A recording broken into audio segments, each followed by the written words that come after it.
there tankers, Dr. Ferd here. Welcome to a new series called Blitz, Taqtix. Blitz is a game played by all kinds of tank enthusiasts, World War II aficionados, first-person shooter fans, the young, the older, scrubs, noobs, window-licking, basement dwellers, and even purple of respect unicums. With training rooms just around the corner and some form of clan wars in the future, either official or self-organised, there's understandably a high deal of interest in the more advanced aspects of the game. No matter what your skill level, we can all get better. This series is focused on one aspect that's hard to maximise in random matchups, and that is teamwork. While Blitz may be played by individuals, many of whom are fast-twitch machines, the age-old adage still rings true, that is, superior teamwork will prevail against talented individuals playing in isolation. This Taqtix series will provide post-game analyses of single battles as seen from the viewpoints of multiple vehicles or even from both sides of the battle. It aims to unpack winning strategies and tactics that can be employed in your own battles, as well as highlighting mistakes that can be avoided. I'd like to thank my own clan, Triari, for making this possible by organising ongoing count-ins, and for the clanmates who volunteered to provide gameplay footage.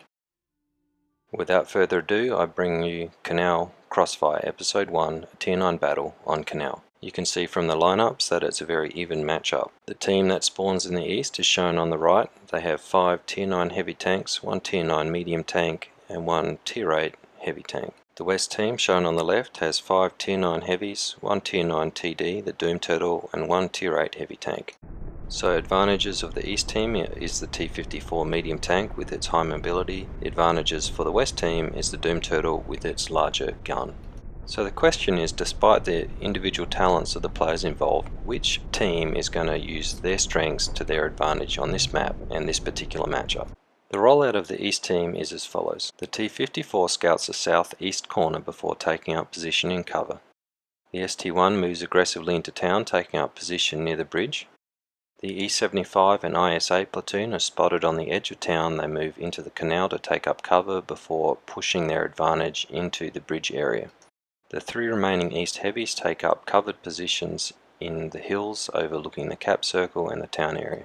This is the disposition of the east team when the shooting starts. It's a very strong position with heavies in the town and backup sniper positions from covered places in the hills. This rollout provides both spotting and crossfire opportunities.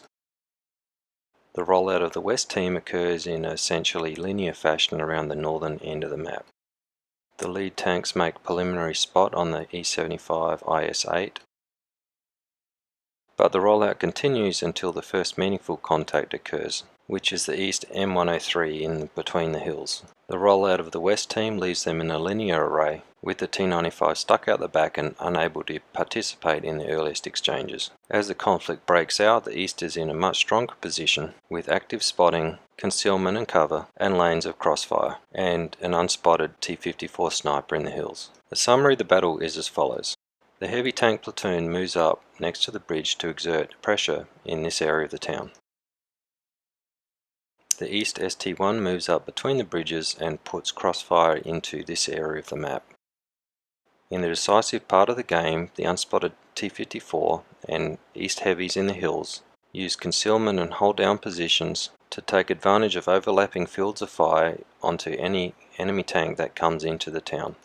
The west T-95 moves up into the A1 position to attempt to get fire into the ST-1 that's come into the town. The west team continues to advance and a general melee zone breaks out in the town to the north of the canal and the bridges. But the ongoing crossfire gradually takes its toll and the west team starts to melt. One ST-1 is forced into the canal to attempt to survive, and other west tanks are picked off one by one. By the end of the game, the T-95 has moved up to support, but is left alone and is easy pickings for the T-54. The replay of the game is shown in split screen. On the right is the view from the east M103. The west team is shown on the left with angles from 4 different tanks. Because rollout highlight videos are pretty boring, it's shown at 2x speed.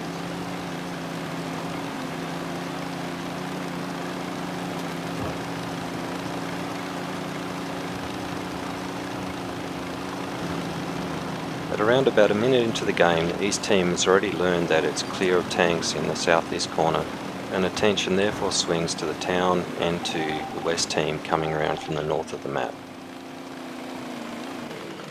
The West team makes a preliminary spot on the East team heavies, but they get back into cover before the first meaningful spots of the game occur across the canal.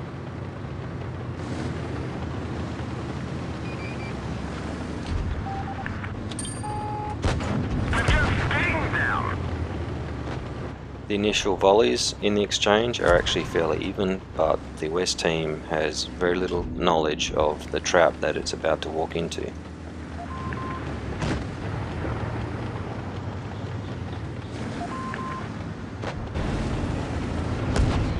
This sequence with the West ST1 shows the devastating effects of overlapping fields of fire and focus fire. Taking a couple of preliminary hits there, one of which didn't do damage. He takes 5 hits in a 10-second period. You'll notice that the East team uses a target designation indicator. Our loader is gone. We can't fire as fast.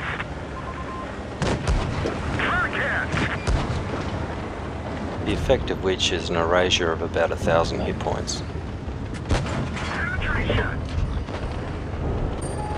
The West tanks continue to move into the town area and attempt to clear it, bringing them across the target sites of the tanks hidden in the hills.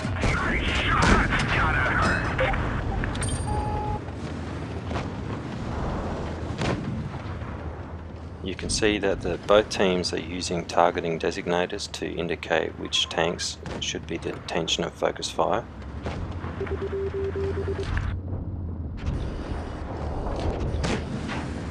At around 3.5 minutes into the game, all appearances are that it's a fairly delicately poised and even battle, with the first tank going down on each team more or less the same time.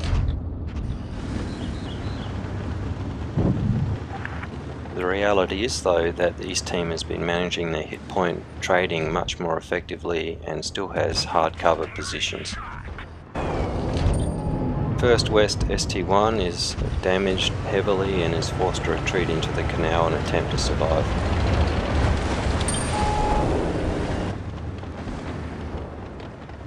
Back in the town, the West Conqueror is the second tank to go down, leaving the ST1 to become the focus of the next round of attention. He's faced with heavy tanks across the canal between the hills, as well as the heavy tanks coming up from the bridge area. In the town, the Tiger II is the next tank to go.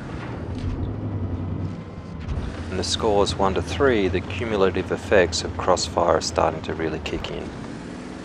And basically all the East tanks are starting to move in for the kill. Without many better options, the ST1 in the gully attempts to make a move toward Cap, discovering the hidden sniper. The second ST1 goes down in town, followed by the M103.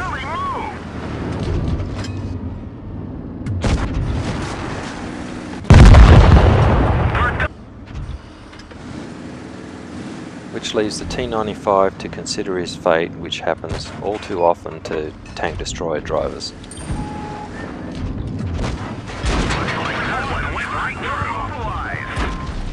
He gets one back on the damaged ST1, but it's too little too late.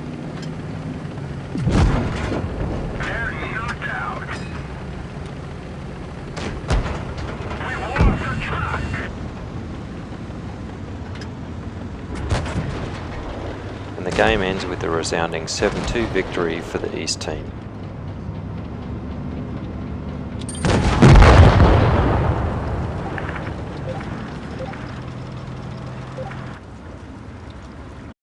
Okay, let's have a post-game review of how this unfolded. In many respects, this game was over before the shooting even began. The East team played to their strength of having a medium tank which did a large amount of scouting, and in combination with the 3 heavy tanks in town, had this entire region basically cleared before the shooting even began. The East team's use of cover, spotting, having camo reset, and setting up these overlapping fields of fire led to an overwhelmingly dominating position. The continued push of the West heavies into the town just brought them further and further into this dangerous position, greatly exacerbating the problem, and the situation deteriorated terminally. So the question is, did the West team have other options once the encounter started? One possibility that may have led to a difference in the outcome is to fall back to a position such as shown here, providing the T-95 with spots and an ability to pour fire in from the A2, A3 position of the map. This may have had the effect of pulling some of the east tanks in the town into positions that could be fired upon, but it wouldn't really have solved one of the major issues with this team's rollout, and that was the inability to set up overlapping fields of fire from different angles. The West team was certainly outmaneuvered on the rollout. The one thing as a team that they needed to do was to bring their one big extra gun, the T-95, into the action early and often. And while risky, one possible way of doing this would have been to push it into town with at least one accompanying heavy tank. With that arrangement, they may well have cleared the area south and west of the bridge, providing covering fire for the rest of their team moving in from the north, as well as potentially providing fire across the canal to the east team located over there. While of course hypothetical, that type of arrangement may have led to a much more even battle.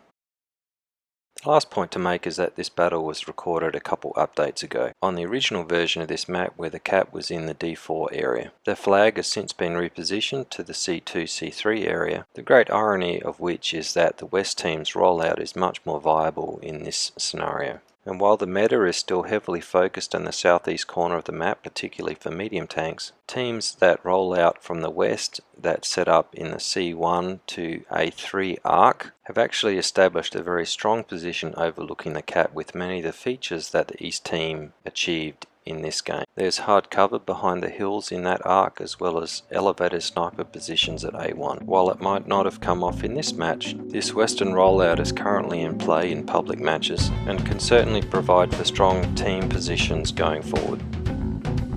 Thank you for watching the first ever episode of Blitz Tactics. Please like the video, share it or comment. That really helps to give the channel a boost. Let's roll out, and remember, whatever you do, explode the potato, don't be the potato.